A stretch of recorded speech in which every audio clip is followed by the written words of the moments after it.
All right. Look, everybody tuning into us. What? Who are they tuning into? The Manly Way. Manly Way. I'm Tony. I'm Guy.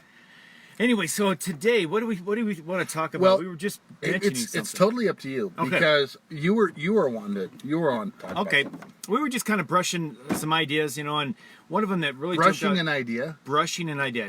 It's a construction term. Oh no, it's not. It's not. He Yes, made it up. is. Hey, we should market that.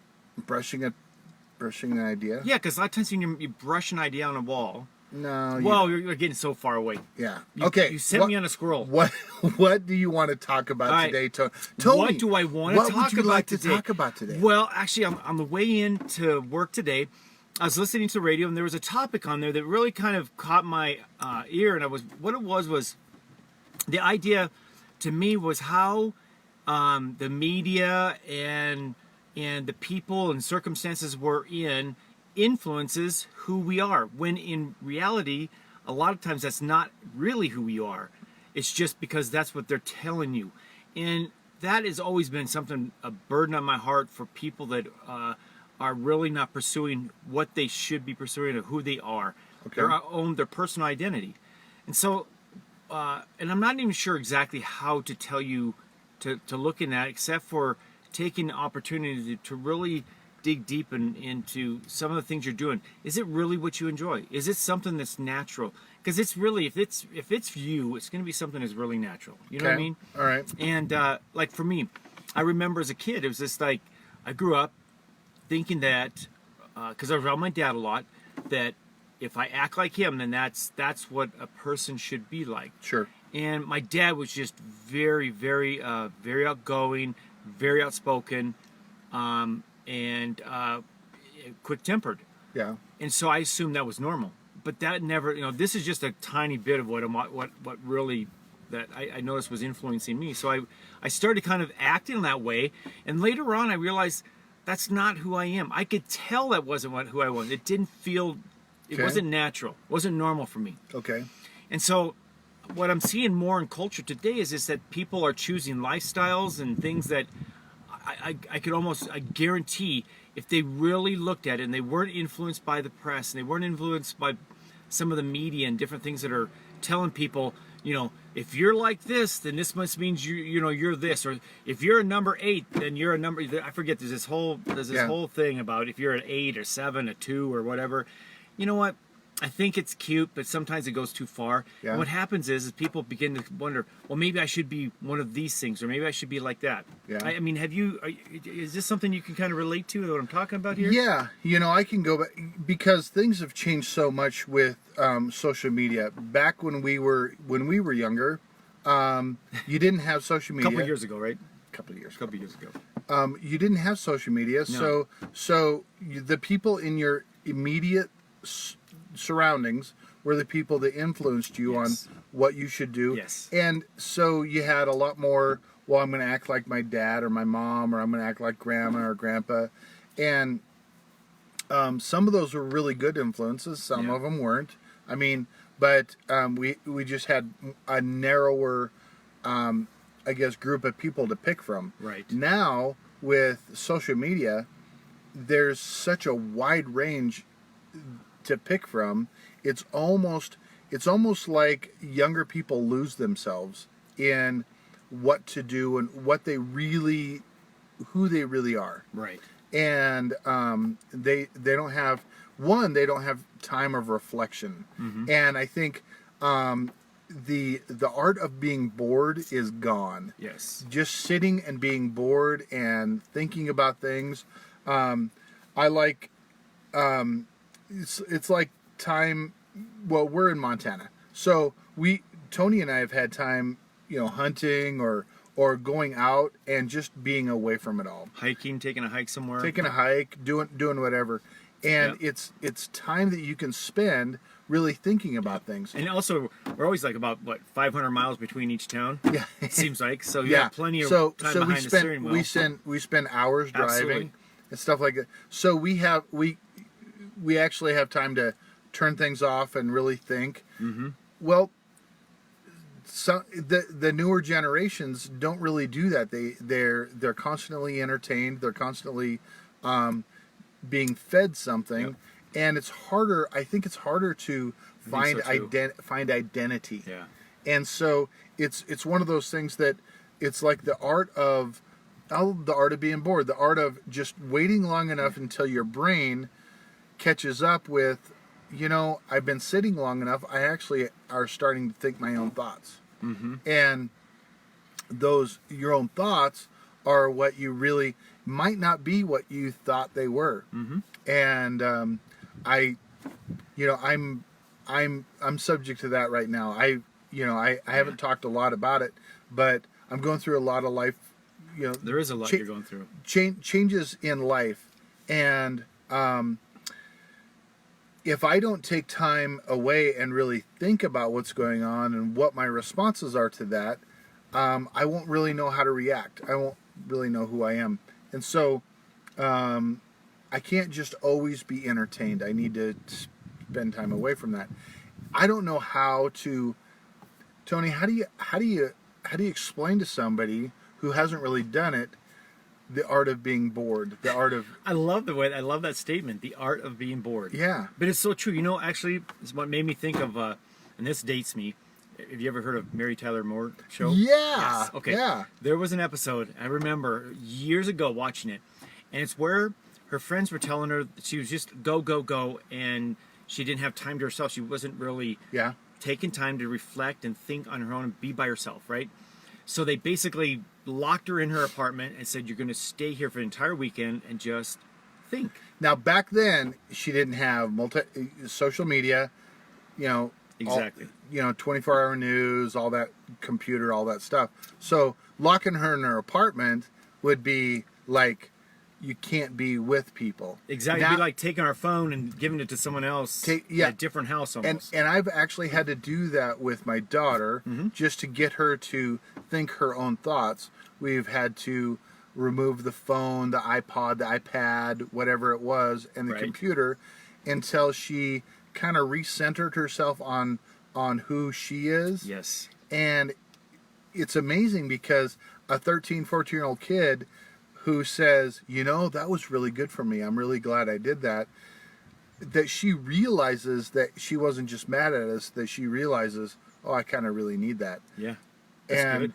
If you haven't, and obviously if you don't have somebody there doing that, you'll have to do it yourself. Mm-hmm. And I got to tell you, now that I have a phone and I have a computer and I have social media, it's tough. It is tough. And I didn't grow up with it. So I can't even imagine if you've grown up with it. Yeah. Video games. I mean, there's always a way to be entertained. And really think about, for us, we have to use it now.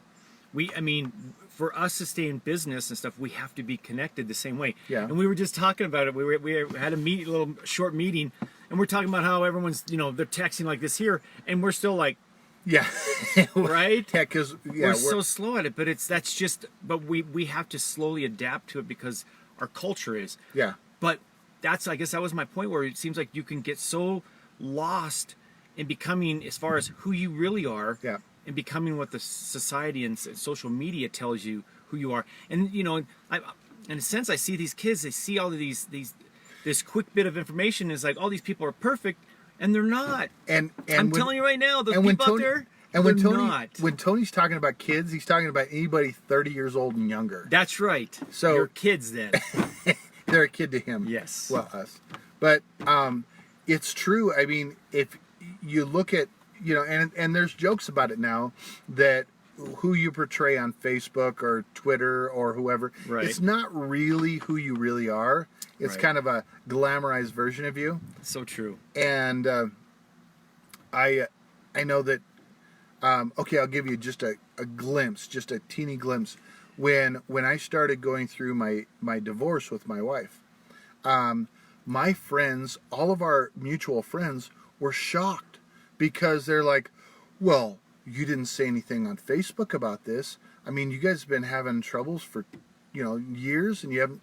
I'm like, no, I don't talk about that on Facebook. Right.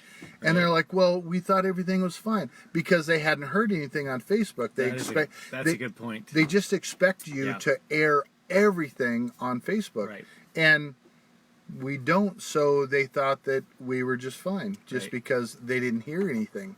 And so I think the false sense that people are doing better than they are, there's actually been, I mean, look at how many people that are look like they're doing great, and then you find out, wait, Like Robin Williams, somebody who made everyone Oh, laugh, right? yeah. I mean, you thought this guy must have it together because he's so hilarious, so funny, but And that's he just was- it. And he wasn't. he was terribly depressed. Terribly Yeah, depressed. and so I mean, I think if we could find a way to slow down. How you doing, Rob? Rob Eddington, wow. The he climbs a lot of mountains. He's a Montana dude that climbs mountains. All right. Yeah, I know. He's a good dad. Nice. So if we can find if we can find the art of being bored again, Yes. and putting away the cell phone and putting away the social media for a while and really thinking your own thoughts, yeah. it's amazing what happens. Mm-hmm. I really think that it'll center you again. Mm-hmm. So that's Yep. that's my Nope. That's good. I mean, there's so much more to talk about this, but Yeah. I know I just wanted to kind of stir that thought in everyone's mind out there, and because I just noticed that I thought about this morning coming in. Well, Tony asked me another question though. He asked me, "Why do you do what you do? Mm-hmm. Why do you do what you Why do you do what you do?" And first thing I had to ask is, "What are you talking about?" I didn't get it. But he's like, "No, why are we making these videos? Why are we doing the manly way? Why are we, because we're contractors, we're carpenters, we make some money, and why are we doing? zen. Why are do so zen? Thanks, Nice, Suzanne. yeah, we're getting zen. We're getting zen. So why do we do what we do? And it really takes, I mean, seriously, to really think about it, you can't just go, well, and start off. You really have to think about it. Mm-hmm. And I think I would probably have to go and be bored for a while and really think about. Now, I know why I want to help men, and I think that has been since I was, I think the earliest thought I had of that was probably even before I was out of high school. Oh wow. And it's just been who I was. I always wanted to help people, Mm-hmm. and then it kind of narrowed it up to, because I even went to Africa and helped out in an orphanage, and I tended to gravitate toward the men who were gate guards and people that I could help, even though I was in an orphanage. Now my wife and my kids, they kind of centered more on the children in the orphanage, but even then, Yeah. it was more toward men. Right. And so that's kind of, but why I do it? Well, I'd really have to get bored for a while and really think about it. Other than it's just who I've always been. Yep. How about you? It's basically the same thing. I've always had a heart for the underdog. Just always have. And That's why he's around me. that's exactly right. Yeah. But I've always, and I guess that's the people that's been in my path. Being an underdog, being one of those people that were kind of, just like we had talked about previous, just, having dyslexia and being down in the basement, down in the pit in school, and all of those things. I just didn't, socially awkward sometimes, but Most of the time. most of the time, still am, right? I'm not saying anything. That's right, because I know where you live. So, anyways, it's like, it really is. It's like, I have always had a passion, but I've never really, no one's ever said, Tony, maybe that's something that you should really focus in on. There's so many ways that you could be part of that in helping other people because you've gone through that. Yeah. No one has. And just like recently, just through conversations, actual conversations, listening to people, it's where we've kind of come up with this, where we're joining forces because we both have this passion to help, right? Yeah. And it's saying, I have to say the same thing. It's always been these young men that have crossed my path, and you'll find if there's people, if you have some sort of a gift or an opportunity, it'll generally cross your path. you just, if there's so much going on in the background and the media and all that stuff, you're gonna miss it. That's why you got to take time, right? And Yeah. yes, you got to take time to master getting bored. Just master that. Just take time and be bored. Yep. Because it's in our fast-paced society that goes so against everything, doesn't it? You It have does. to be doing something all the time. Yeah. And you have to be plugged in 24/7. Always plugged in. You know what? Just unplug. Yeah. Unplug. Be bored. Yeah. Find out what it is you really, because when you start pursuing what it is the why. If you start pursuing that why, Yeah. there's going to be joy. You're going to want to do it. You can't wait to do it. So many people, I bet probably 90% of the people I talk to when I say, how are they doing at work? And they can't wait to get away from it. So obviously, I so believe so many of us out there are doing things that we're doing it just because it makes a living. Well, They haven't taken the time to be bored, yeah. to figure out what they really want to pursue. Yeah. And when you find somebody who really loves what they do, it's really true. They don't work a day in their life. No, they don't. And It's cool. Yeah. It's attracting to find someone that does it, because you're longing for it. Whether anybody has ever said, I'll guarantee, Yeah. probably most of everybody's watching if they find somebody they really love what they're doing, and they're going, you're almost coveting. You want to mimic them. You want Yeah. that in your life too. Yeah, yeah, and I'm fortunate enough to know several people who they just love what they do, Yeah. and it really is. It's fun to watch. It is. I don't know if I've totally been there 100% yet, because I've never really. There's been glimpses, but never really. Hopefully, if this really takes off and Tony and I are able to do more coaching and more life coaching and more videos and more stuff, then we'll get really close to what we're talking about. Which, you know what I think about? What's good about this is that here's a couple of guys that are older, kind of Oldish. and we're taking this adventure. We're looking at we know we've been in construction for so long, but I also knew that it paid the bills, right? Yeah. But it wasn't something that I'm really passionate about. And this is actually this opportunity to reach out and like you said, coaching. I see that as something that it's not work, but more of an enjoyment than anything. Yeah. We seriously, Tony and I have talked about it, and we're like, if we could do this and get paid to do it, it wouldn't be work. It really wouldn't. It wouldn't. It would. I mean, work is what we do when we put buildings together. Mm-hmm. But helping people, that's not work. Yeah. And so if we got paid to do that, oh my goodness, Right. it would be amazing. Yep. So, hi Denise. So anyhow, we're, so the art of being bored. Yep. That is the key That's today. the key word today. The art of being Art of bored. being bored. Learn how to be bored. Yep. Get away from your phone. Get away Yep. from your computer, and just maybe for a lot of people, you haven't spent a lot of time doing it. It might be a little difficult, Mm-hmm. but I think you'll really enjoy who I think you so, too. are without it. Yep. And begin to discover some things. And don't try to do everything at once. Yep. Little steps. Yep. Maybe an hour, or maybe a half an hour, away, and then add to it. Just go for a walk and not bring your phone. Sure. And just be able to think. It really, really helps. It does. And yes, it is Zen. No, it's not Zen. No. But it is called meditation. Yes. But you're meditating on your own thoughts. Yes. But anyhow, we need to go back to work. Yeah, we do. I could sit here and talk about this a lot, but we do Yeah. have to go back to work. We too. do have to go back to Yep. work. So Yep. for today, what is today? Thursday? Today's Thursday. It's Thursday. So we Yeah. have one more day, One more day. and we'll find something. Maybe this again to talk Maybe about this, tomorrow. yep. I don't know. We'll see. We'll see what We wanna Tony comes. surprise you guys. We'll see what Tony comes up with on the way that in. could be scary. Yeah. All right, well, Usually thanks. we have a script, but we don't. I know. And actually, I actually kind of enjoy that, because we can really each day come up with something different. Yeah. Okay.